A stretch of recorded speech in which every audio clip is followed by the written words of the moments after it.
నమస్కారం గురుగారు. నమస్కారం అండి. మిమ్మల్ని కలవటం చాలా సంతోషం, చాలా ఆనందదాయకం. చెప్పండి. ఎప్పటి నుంచో కలుద్దాం అనుకుంటున్నాం. ఇన్ని రోజులకి మీతో ఇలా కలిసి మాట్లాడుకునే అవకాశం కలిగినందుకు చాలా చాలా ధన్యవాదాలు. మీతో సంభాషించడం నిజంగా నేను కూడా అదృష్టంగా భావిస్తున్నాను. ఎందుకంటే ప్రతి వ్యక్తి కూడా ఒక దైవ ప్రేరణతో ఉన్నటువంటి వ్యక్తి, లేదా మనం ఏమంటామంటే ఘనీభవించినటువంటి దైవమూర్తి ప్రతి మనిషి. అయితే మీరు అనొచ్చు, మరి ఆ దైవం మనకు కనబడట్లేదు, ఎందుకంటే మనుషుల యొక్క చేష్టలను పనులను చూస్తే దాంట్లో చాలా రాక్షసత్వం మనకు కనిపిస్తుంది, స్వార్థపూరితమైనటువంటి ఆలోచనలు, తర్వాత మోసం, దగ అడుగడుగునా కనబడుతున్నాయి. మరి మనమేమో ప్రతి వ్యక్తిని కూడా దైవ ప్రేరితమైనటువంటి జీవిగా పోలుస్తున్నాం, దైవ ప్రేరితమైనటువంటి జీవిగా మనం చెప్పుకుంటున్నాం. మరి దీంట్లో ఏది కరెక్ట్ అంటారు? ఇది జన్మ తరహా మనం ఎన్నో జన్మల నుంచి వచ్చిన ఇటువంటి జీవితం, నరజన్మ అనేది ఉత్తమమైనది అనేది అందరికీ తెలిసిన విషయం. ఎన్ని లక్షల జీవరాశుల నుంచి మనం ఉత్తమ జన్మ ఎందుకొని వచ్చాం.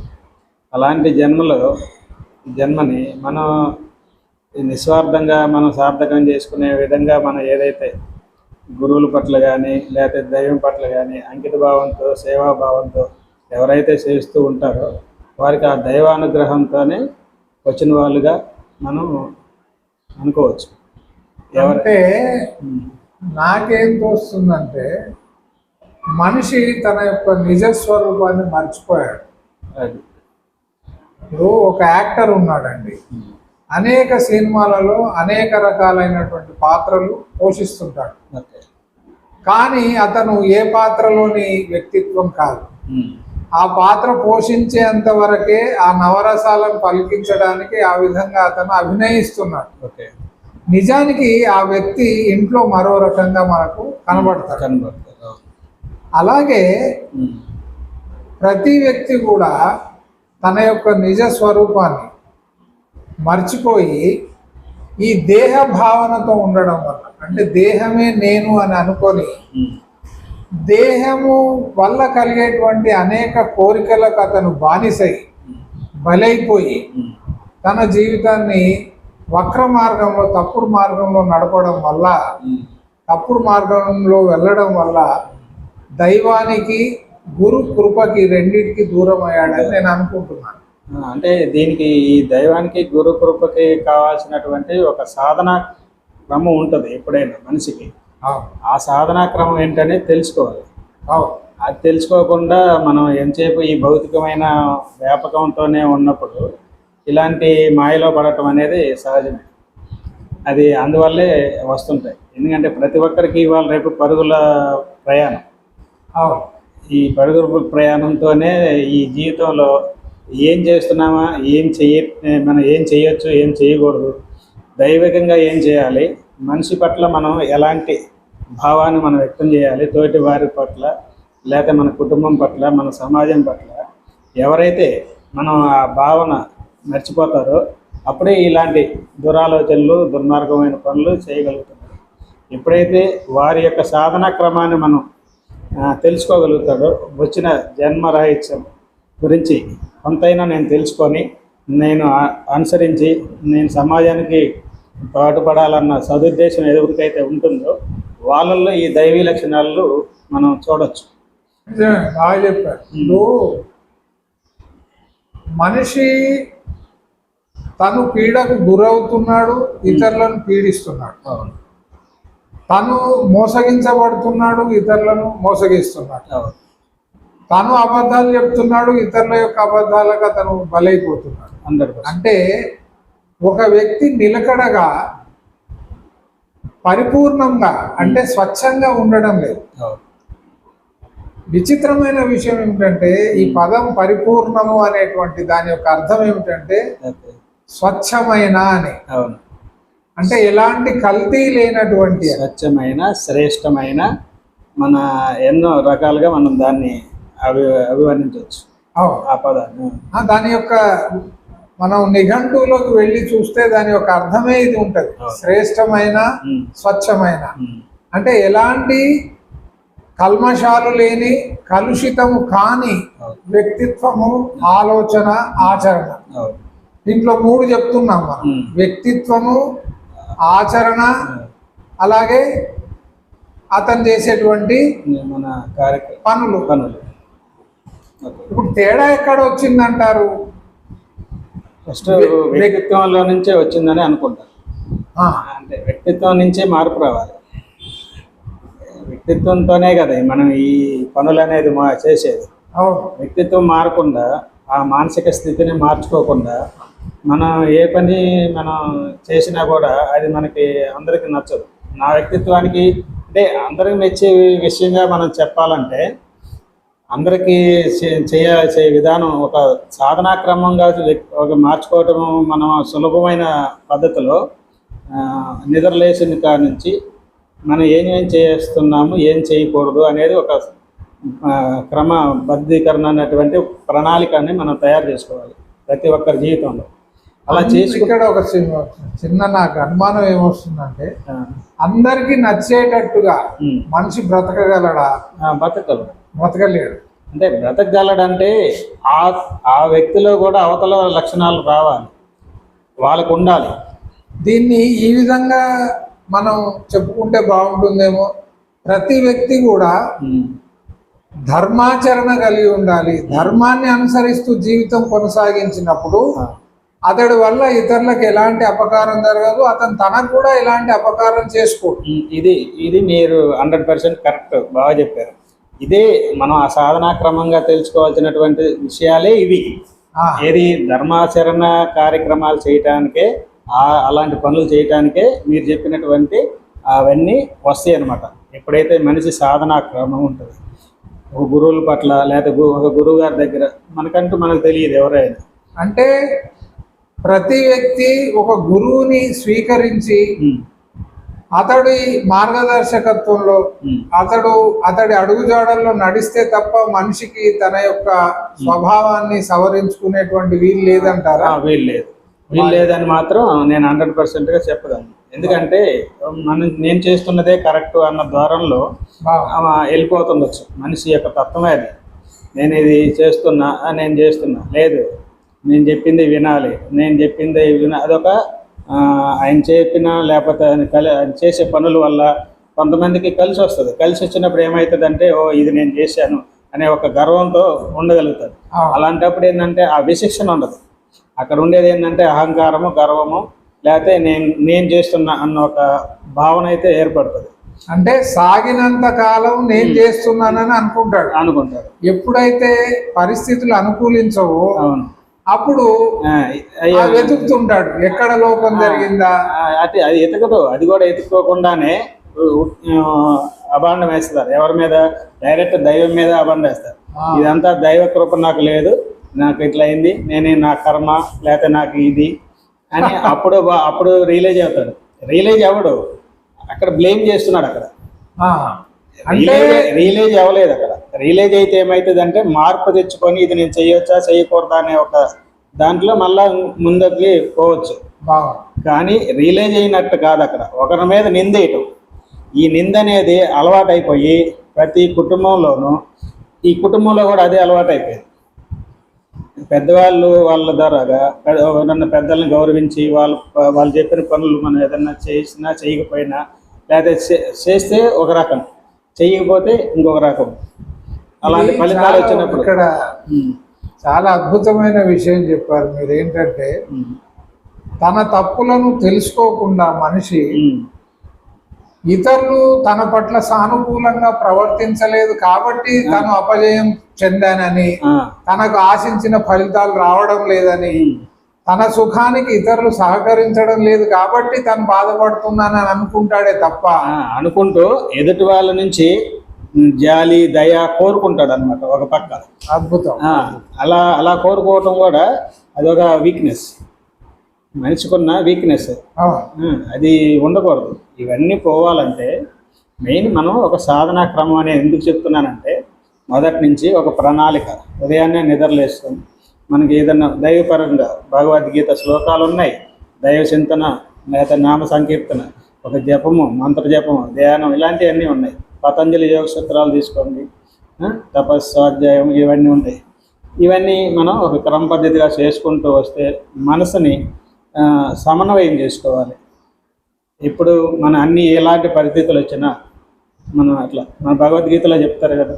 అంటే ఇక్కడ వ్యక్తిత్వం పాడైపోయింది, వ్యక్తిత్వం కలుషితమైందంటే దాని అర్థం ఏమిటి? వ్యక్తి యొక్క మనస్సు అనేది చెదిరిపోయింది. అవును, మనస్సు చెదిరిపోయింది అంతే. వ్యక్తిలో ఫాల్ట్ లేదు, ఎప్పుడు ఉండే వ్యక్తే.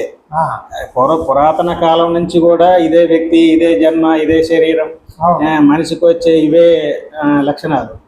ఎక్కడే చెడిపోతారంటే క్రమబద్ధీకరంగా మనం ఎప్పుడైతే జీవన విధానం లేదో అప్పుడే ఆ మనసులో ఉన్నటువంటి ఆలోచన. ఇప్పుడు మనిషికి 24 గంటలు, 8 గంటలు నిద్ర వేసిన, 8 గంటలు ఇంకొక యాక్టివిటీస్కి ఇచ్చిన, 8 గంటలు మనకి ఫ్రీ టైం ఉంది. ఆ ఫ్రీ టైంని ఏం చేస్తున్నాం? వేస్ట్ చేస్తున్నాం. ఎక్కడ వేస్ట్ అవుతుందో అది గమనించుకోవాలి. దాన్ని కనుక మనం మంచి ఆలోచనలకి, ఏదైనా సేవాభావం కార్యక్రమాలకి, ఇలాంటి పల్లెటూరులో ఉండేది ఒకప్పుడు. అప్పుడు అలా వాతావరణంలో పెద్దలు బాగా సహకరించుకునేవాళ్ళు. ఏదైనా సందర్భం వచ్చినా ఆ కుటుంబాలు కొంచెం ఇదిగా ఎప్పుడన్నా మాట వచ్చినా కూడా, ఏదైనా పండుగలప్పుడు కూడా కలిసిపోయి మంచి ఒక హెల్దీ వాతావరణం వచ్చేది. మనసుల్లో ఇంత కల్మషం ఉండదు. మీరు చాలా మంచి విషయం చెప్పారు. కానీ సమాజం మారుతుంది. మనం 50 సంవత్సరాల క్రితం ఉన్న సమాజాన్ని ఇప్పుడు తీసుకురాలేము. కాబట్టి ఇప్పుడున్న సమాజంలో ఏం చేస్తే మళ్ళీ మనం పవిత్రంగా ఉండగలం, ఏం చేస్తే మన సంబంధాలను మనం నిలుపుకోగలం, ఏం చేస్తే మనం అందరం కలిసి ఆనందంగా ఉండగలం అనేది ఆలోచించాలి. కానీ ప్రతి వ్యక్తి ఏమనుకుంటున్నాడంటే తన సుఖాన్ని, తన ఆనందాన్ని ఏ విధంగా సాధించుకోవాలనేటువంటి ప్రయత్నంలో ఇతరులను హింసిస్తున్నాడు. అది అంతే కదండి. కరెక్ట్. మీరు చెప్పింది. నేను సుఖంగా ఉండడానికి మిమ్మల్ని హింసిస్తున్నా, అది నా సుఖానికి మీరు అడ్డవుతున్నారు అనుకుంటున్నారు. మరి ఇంకొక విషయం, సుఖం అనేది నిజంగా ఉందా? అసలు సుఖం ఉంది, కష్టము ఉంది. ఎవరి సుఖంపై ఎవరి కష్టానికైనా అతనే బాధ్యుడు, తానే బాధ్యుడు. ఎలాగంటే ఇప్పుడు నేను మారాను, నేను మంచిగా ఉన్నాను, ఎదుటి వాళ్ళని మంచిగా ఉండటం కోరుకోవటంలో తప్పు లేదు. అట్లాని ఎవరికి వాళ్ళు ఏమవుతుందంటే నేను కరెక్ట్గా ఉన్నాను, అవతల వాళ్ళు కరెక్ట్గా లేరని చెప్పేసి ఎదుటి వాళ్ళని ఏలెత్తి చూపటంలోనే ఉన్నారు. కానీ నేను ఎంతవరకు నేను ఆత్మ దర్శనం చేసుకోను. ఆత్మ విమర్శ, ఆత్మ దర్శనం కూడా చేసుకోవాలి. ఆత్మ దర్శనం అనేది చాలా ముఖ్యం.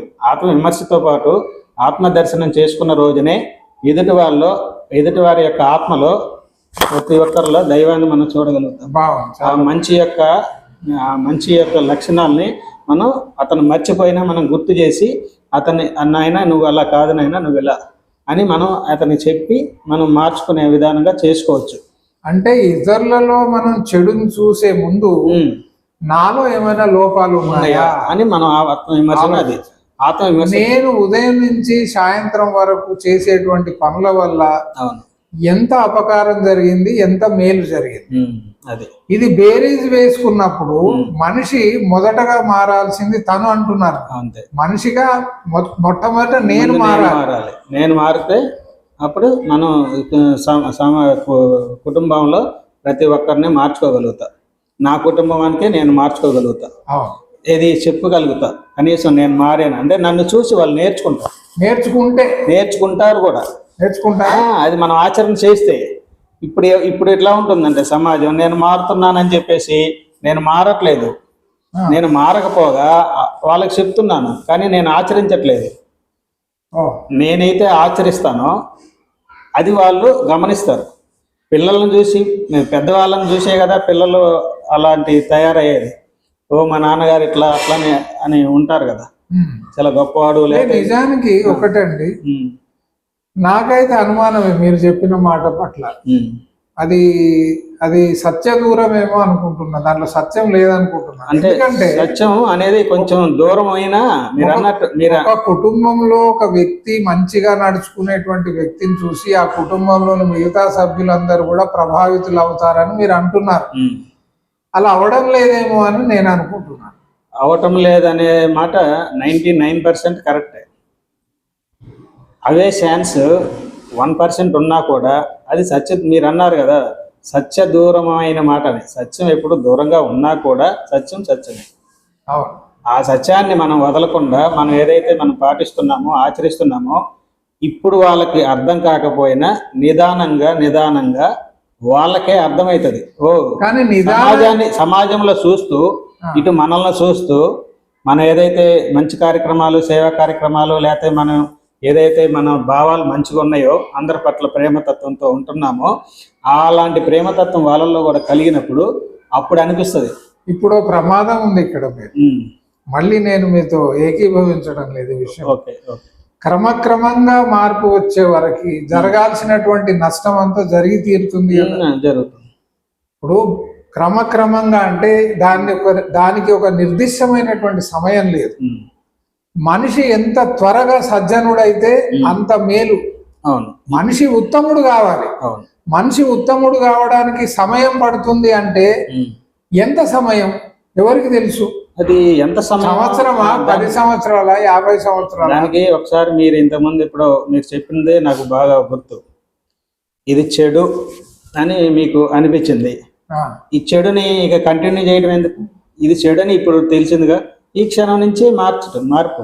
అంటే దాని అర్థం ఏమిటి? అంటే ఇప్పటికిప్పుడే మనం దాని గురించి వదిలేసి ఇక మంచి వైపు మార్గం చేయాలి. అంటే మీరు చెప్పిన దాంట్లో నేను గ్రహించింది ఏంటంటే నేను ఏదైనా తప్పు చేసినప్పుడు పొరపాటున చేస్తేనా గానీ లేదా సంకల్పించి చేసినా గానీ దాని వల్ల జరిగినటువంటి అనర్థాన్ని నష్టాన్ని చూసిన తర్వాత తిరిగి ఆ తప్పు చేయకుండా ఉండాలి నా జీవిత కాలం అనేది నిర్ణయించుకోవాలి.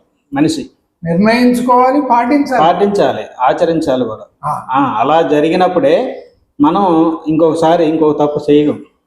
అలా తప్పు చేయకుండా పోతూ ఉంటే మన సంసారాల్లో సుఖ సంతోషాలకి ఎప్పుడు లోటు ఉండదు. ఈరోజు బాలరెడ్డి గారు సార్, ఈరోజు ప్రతి కుటుంబంలో కలహాలు ఉన్నాయి, పోట్లాటలు ఉన్నాయి, మనస్పర్ధలు ఉన్నాయని నేను అనుకుంటున్నాను. రెండవది, వ్యక్తి బయట శ్రమించిన తర్వాత వాడు ఎంత కష్టపడ్డా తిరిగి ఏ అర్ధరాత్రో అపరాత్రో తిరిగి తన ఇంటికే చేరుకుంటాడు. అంటే ఆ పక్షి తన గూటికి చేరుకోవాలి తప్పదుగా. ఆ గూటిలో దానికి కావలసినటువంటి ప్రశాంతత, శాంతి, తర్వాత ఒక ఊరట దొరకకపోతే ఆ మనిషికి దిక్కెవరు? ఆ మనిషికి దిక్కు అనేది మనం అంటే మీరు చెప్పేది అది ఎంతవరకు ప్రతిరోజు అలాగే కంటిన్యూ అవ్వదు కదా. ప్రతి ఒక్కరిలోనూ మానవుడు ఉన్నాడు, దానవుడు ఉన్నాడు ప్రతి మనిషిలోనూ. అలా మనిషి మేలుకున్నప్పుడు ఈ దానవ గుణాలన్నీ నశింపజేసుకోవాలి. మేల్కొన్నప్పుడు అంటే మేల్కుంటాడు. ఎప్పుడు మేల్కుంటాడంటే ఏదో సందర్భంలో అయ్యో నేను ఇట్లా ఆయన బాధ పెట్టాను, నేను అవతలను అలా బాధ పెట్టి ఉండకూడదు అని రియలైజేషన్ ఎప్పుడైతే వస్తుందో మనిషికి, ఆ రియలైజేషన్తోనే మార్పు వస్తుంది. ఎన్నాళ్ళు బాధ పెట్టరు ఇంట్లో వాళ్ళు కూడా. అది నా విన్నపం ఏమిటంటే అందరికి చూసేటువంటి ప్రేక్షకులందరికీ కూడా ఎంతమంది చూసిన వాళ్ళకి నేను చేసే విన్నపం ఏమిటంటే ఏ వ్యక్తుల పట్ల మీరు అగౌరవంగా, అమానుషంగా, నిర్దయగా అంటే దయ లేకుండా ప్రవర్తిస్తున్నారో ఆ వ్యక్తులు సజీవంగా ఉన్నప్పుడే మీ తప్పులు ఎరిగి వాళ్ళతో క్షమాపణ కోరండి. వాళ్ళ పట్ల మీరు చేసినటువంటి నేరాలు కానివ్వండి, వాళ్ళ పట్ల మీరు చూపినటువంటి అశ్రద్ధ అదంతా ఏదైతే ఉందో, అగౌరవం ఏదైతే ఉందో దానికి మీరు మనస్ఫూర్తిగా క్షమాపణ కోరితే దానికి ఒక అర్థం ఉంది. ఆ మనిషి పోయిన తర్వాత అంటే ఏ వ్యక్తికి అయితే మనం ద్రోహం చేశామో ఆ వ్యక్తి పోయిన తర్వాత మనం పశ్చాత్తాపం చెందినా గానీ అక్కడ ప్రయోజనం లేదు, ఏం లేదు, దానివల్ల ఉపయోగము లేదు. కుటుంబాలు బాగుండాలంటే ఒకరికొకరు చిన్న చిన్న చిన్న తప్పుల్లో నుంచే బయటపడాలి. ఎప్పుడు కూడా సరి చేసుకోవాలి. దాన్ని పెద్దదయ్యి చిలికి గాలి వనలాగా మనం తయారు చేసుకుంటే పెద్ద సమస్యలు అయిపోతాయి. ఏదైతే ఒక చిన్న తప్పు ఉంది, ఇది తప్పు అని చెప్పి వాళ్ళు చెప్పారో కొంచెం గౌరవంతో మనం స్వీకరించాల్సిందే. చిన్న వయసులో ఉన్నప్పుడు పెద్దలను గౌరవించవలసిందే. ఒకవేళ పెద్దవాళ్ళు తప్పు చేసినా కూడా వాళ్ళని క్షమించే గుణం కూడా ముందు అందుకే ఇవన్నీ సాధనా క్రమంతోనే మనకి అలవాడతాయి. పతంజలి యోగ సూత్రాలు కానీ ఇవన్నీ మనకి ఉదయాన్నే సూర్య నమస్కారాలు కానీ, మనం మంచి మంచి పుస్తకాలు ఉన్నాయి ఇప్పుడు, ఆధ్యాత్మికమైన పుస్తకాలు కానీ, భగవద్గీత కానీ మనకు చెప్తుంది ఏంటంటే ఒక లైఫ్ స్టైల్ని మనం క్రియేట్ చేసుకున్న వాళ్ళం అవుతాం. అలా చేసుకుంటూనే మనం అందరినీ మనం ప్రేమతత్వంతో చూడగలిగినప్పుడే ఇలాంటివన్నీ మార్పు జరుగుతాయడానికి అవకాశం ఉంటుంది. కానీ ఇలా మనం ఇక ఇంట్లో ప్రతి ఒక్కరు ఒక్కొక్కరిని ఒక్కొక్క విధంగా వాళ్ళ స్వార్థం కోసం, వాళ్ళ ఎదుగుదల కోసం తల్లిదండ్రుల్ని ఇంతకుముందు నేరాలు ఘోరాలని ఒక సీరియల్స్ అలా వచ్చాయి. ఇప్పుడు అది ప్రతి కుటుంబంలోనూ జరుగుతుంది.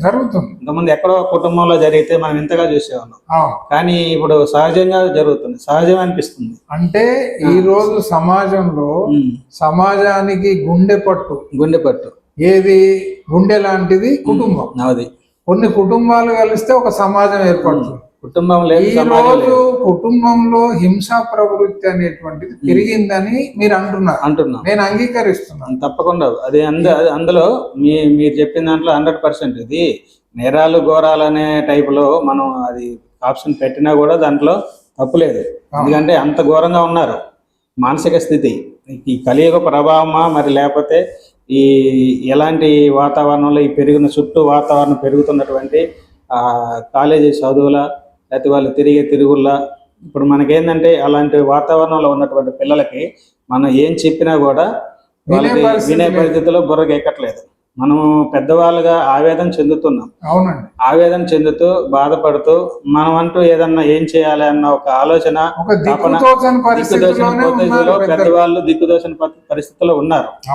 అయినప్పటికీ దాన్ని మనం ఇప్పుడు అట్లా ఉన్నారని చెప్పేసి మనం చేయదైనా ఒక మంచి పని చేయాలని, ఒక సమాజాన్ని మార్పు చేయాలనే ఉద్దేశాలను కనుక మనలాంటి వాళ్ళు కూడా మనం వెనక్కి తగ్గితే రేపు తరానికి మనం ఏమి అందించగలుగుతాం? అది అందించలేము. అందుకని అలా ఉంటాయి కొందరికి ఆ కర్మ సిద్ధాంతాల ప్రకారం వాళ్ళు పుట్టిన ఇవన్నీ ప్లేసులను బట్టి, వాళ్ళు పెరిగిన వాతావరణం బట్టి ఇవన్నీ ఉండొచ్చు కాదు, ఉన్నాయి కూడా ఉన్నాయి. కాబట్టి మనం చేయాల్సిన పనులు మాత్రం ఇవి ఏది కూడా మన సత్యానికి దూరంగా ఉండకూడదు. ఎన్నో కష్టాలు, సత్యహరిశ్చంద్రుడికే అన్ని కష్టాలు వచ్చినాయి ఇప్పుడు ఆ యుగంలోనే.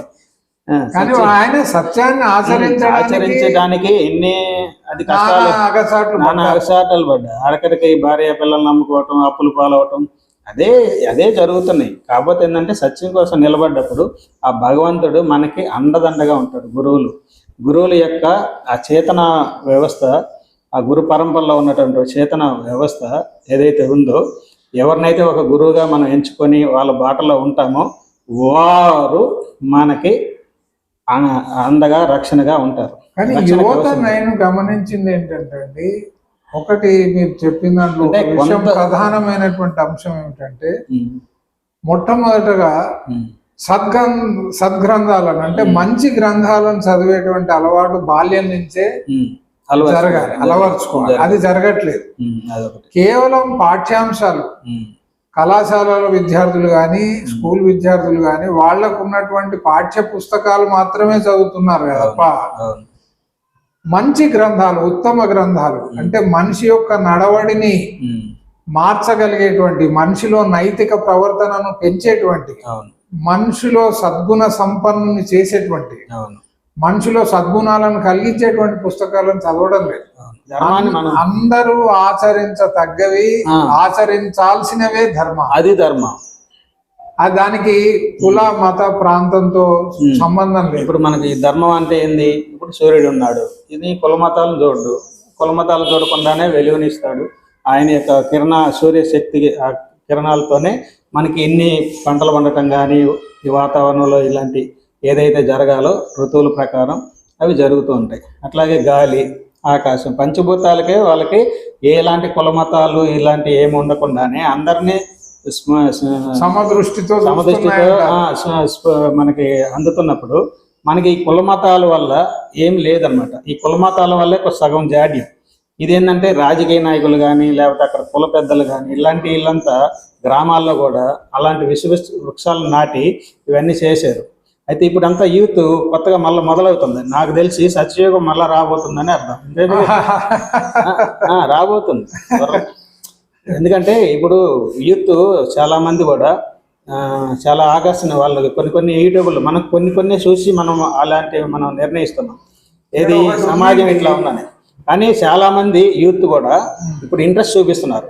వాళ్ళ వీడియోలు కానీ సనాతన ధర్మం గొప్పతనం గురించి చెప్పటం, అలా కొన్ని అలాంటి ఛానల్స్ చూడాలి. యూత్ చూసి ఆ సనాతన ధర్మం ఏంది, అసలు అందరికి సంబంధించినటువంటి ఒక న్యాయాలు ఉంటాయి, న్యాయమైన ఒక నియమాలు ఉంటాయి, చట్టబద్ధమైన. సింపుల్ గా అండి, ఒకటి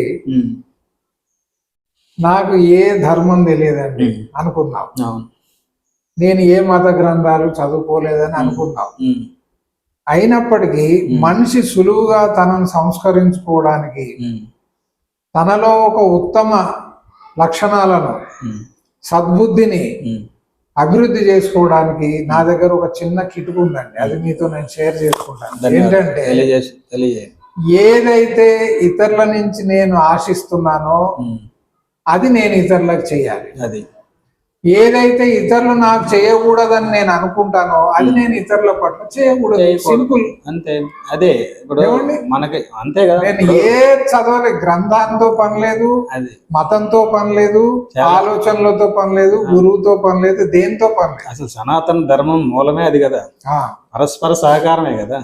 ఇప్పుడు తోటి మనుషుల్ని ప్రేమించి, ఇప్పుడు మనిషిని ప్రేమించు లేకపోతే జంతువులు ప్రేమించు అని ఏం చెప్పలేదు.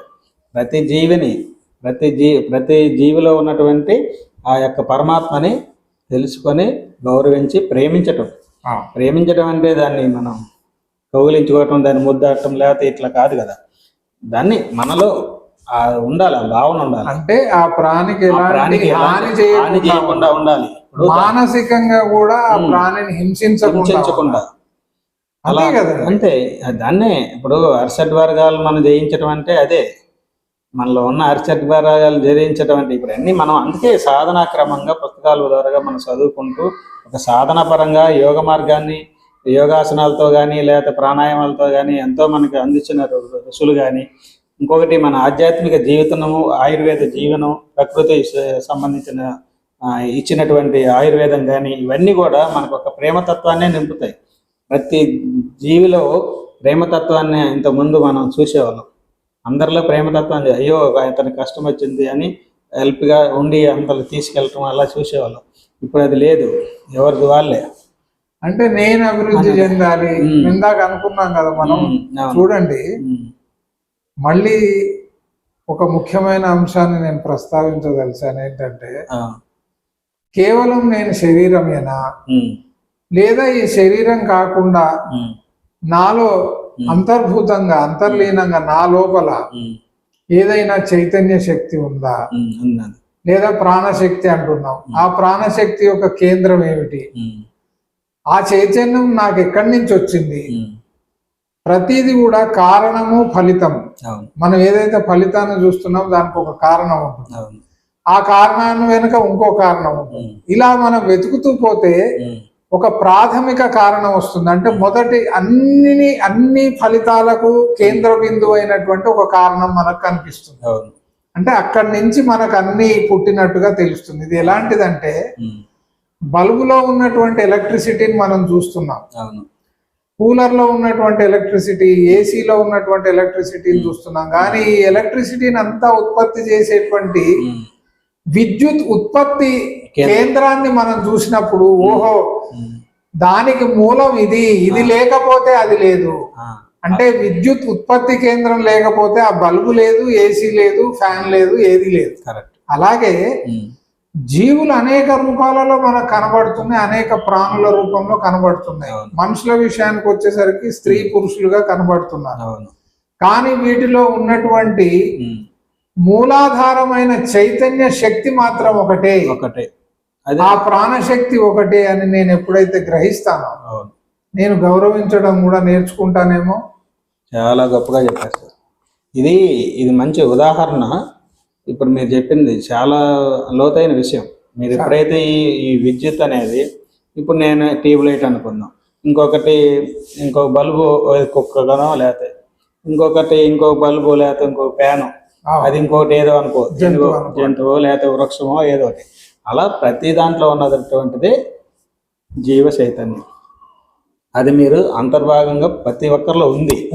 ఆ జ్యోతి, ఆ వెలుగు లేకపోతే, ఎప్పుడైతే మనం ఆ శ్వాసే ప్రాణం, ఒక శ్వాసే ఆ ప్రాణం, ఇది మన పంచకోశాలు పంచ ప్రాణాలు అంటాం కదా, ఆ పంచ ప్రాణాలతోనే మన శరీరం అంతా నడుస్తూ ఉంటుంది. ఆ శక్తి నడిపిస్తుంది జీర్ణ వ్యవస్థ కానీ, మన శరీర వ్యవస్థను కానీ, మన మానసికమైన స్థితిని కానీ. ఇవన్నీ అపాన వాయువు, ఇట్లా అన్నీ వాయువుల్లాగా, పంచకోశాలలాగా, పంచభూతాల్లాగా మన శరీరంలోనే మనం దర్శనం చేసుకొని, అంతర్దర్శనం చేసుకొని మనం అలా చేయగలిగితే అందరిలో ఉన్న శక్తి, మన పరమాత్మ మూలాన్ని ఏదైతే పట్టుకుంటామో ఆ మూలంలో మనం కూడా అలా మన చైతన్యాన్ని ఆ చైతన్యంతో కలుపుకోవచ్చు, అనుసంధానం చేసుకోవచ్చు.